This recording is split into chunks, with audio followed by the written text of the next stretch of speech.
네, 여러분 안녕하세요. 이 리플의 ETF 승인 가능성이 시장에서는 무려 83%까지 점쳐지고 있고요. 미국 첫 XRP 선물 ETF 나스닥 거래도 어떻게 됐다. 시작이 되었고, 그쵸? 그리고 이제 정말 긍정적인 이렇게 소식들이 들리고 있는 가운데, 역시 중요한 거는 ETF, 그쵸? 우리가 바라고 있는 건 이 ETF 승인의 여부가 아닌가 싶습니다. 관련돼서 대응 방법과 어떤 이슈들이 있는지 함께 살펴보도록 하겠습니다. 자, 뉴스를 보게 되시면 리플 SEC 항소심 60일 중단 합의, 그래서 6월 15일까지 경과를 보고하라, 이러한 내용인데, 자, 리플과 미국 증권거래위원회의 공동 요청을 받아들여서 항소심 절차를 60일간 중단하기로 되어 있는 상태인데, 이번 조치는 양측이 합의 협상을 위해서 시간을 확보하기 위한 의도로 이제 풀이가 됐었죠. 그래서 양측 모두 항소 중단에 동의한 상태지만, 지난해 이제 8월 리플에 1억 2,500만 달러의 배상 책임을 부과한 연방법원의 판결과 항소심이 남아 있어 법적 불확실성은 여전히 존재한다라고 얘기를 하고 있어요. 자, 사실 이 법적 불확실성에 대해서 제가 계속 말씀드렸지만, 이 리플이 미국 내에서 차지하고 있는 점유율과 인식이 상당히 제가 좋아졌다라고 말씀을 드렸죠. 좋아졌고, 이제 미국의 대표적인 코인이라고 언급될 만큼 엄청난 점유율도 이제 차지하기 시작을 했다. 특히 트럼프까지도 친 비트코인 스탠스로 이제 몰아붙이고 있는 상황이기 때문에 이 파급력과 멈춤력이 나날이 이 리플이 커져가고 있는데, 사실상 이제 이거는 시간 문제일 뿐이고 잠재적 합의라고 제가 표현을 하고 있어.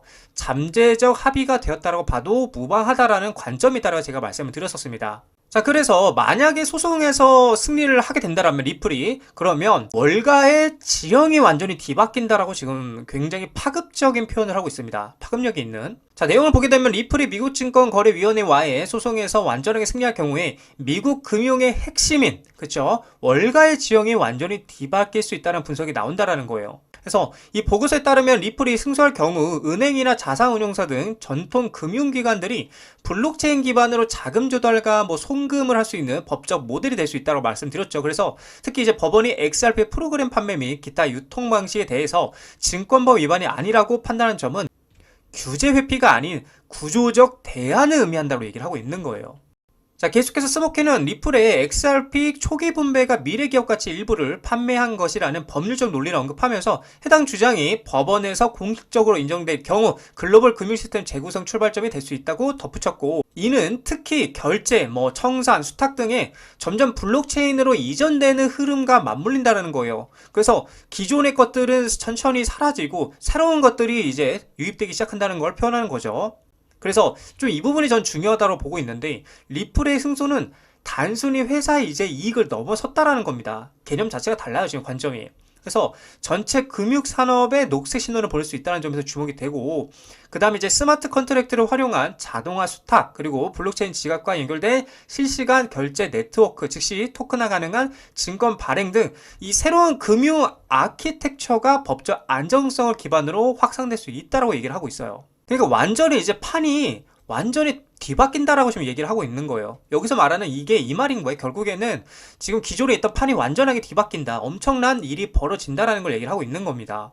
자, 그렇다 보니까 리플이 이제 조용한 가격 흐름 속에서도 계속해서 어떻게 긍정적인 뉴스들이 홍수처럼 나오고 있고, 이 중에 가장 중요한 게 뭐예요? 자, 이 부분이라고 볼 수가 있어요. 갈링하우스는 이러한 흐름에 암호화폐 시장을 제도적 자산군으로 정착시키는 결정적 계기라고 평가를 하고 있고, 이 낙관론을 더 부추기는 요인은 현물 ETF 승인 가능성으로, 폴리마켓에서는 지금 2025년 말까지 XRP 현물 ETF가 SEC의 승인을 받을 가능성이 무려 83%까지 상승을 했다고 얘기를 하고 있습니다.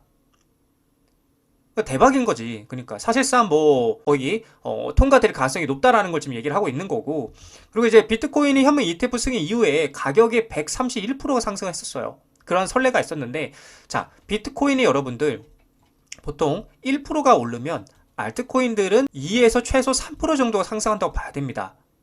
그러면 리플 같은 경우에도 비트코인이 131%가 상승을 했으니까 여기에 최소 2배에서 3배의 버금나는 상승이 나올 수 있다는 걸 지금 얘기하는 겁니다.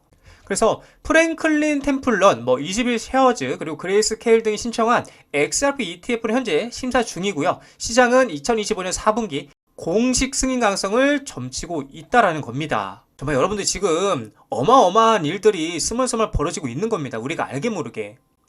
정말 이게 연말까지 ETF가 승인이 된다면 여러분, 야, 이거는 어마어마한 상승이 나올 것으로 지금 예상이 되고 있다는 거예요. 그게 곧 이젠 알트 불장의 시작이라고 좀 볼 수가 있겠죠.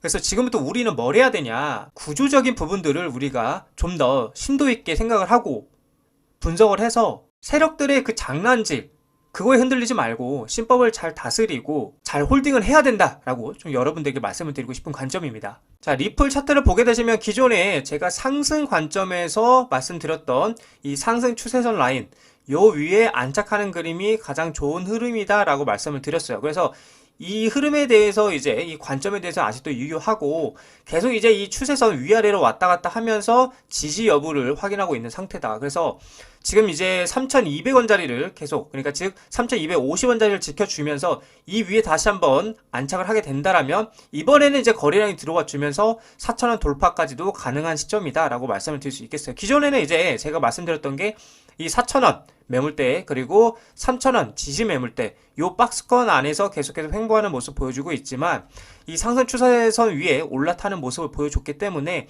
계속해서 그림을 이렇게 그려가면서 돌파할 것으로 기대가 된다라고 말씀을 드릴 수 있을 것 같아요. 그래서 만약에 이제 4,000원 라인을 돌파하고 이 위에 안착해주는 그림이 나오면 제가 계속 말씀드렸던 것처럼 이 전고점 라인까지 슈팅이 크게 나와줄 가능성이 크고, 하지만 4,000원짜리를 지지하지 못하고 다시 한번 뚫리게 된다라면 3,000원짜리를 확인하러 내려갈 가능성이 굉장히 크다. 그래서 지금 상승 그리고 하락 여부는 이 추세선 라인, 즉 여기 3,250원짜리가 무너지느냐 안 무너지느냐가 가장 중요하다라고 말씀을 드릴 수 있을 것 같습니다.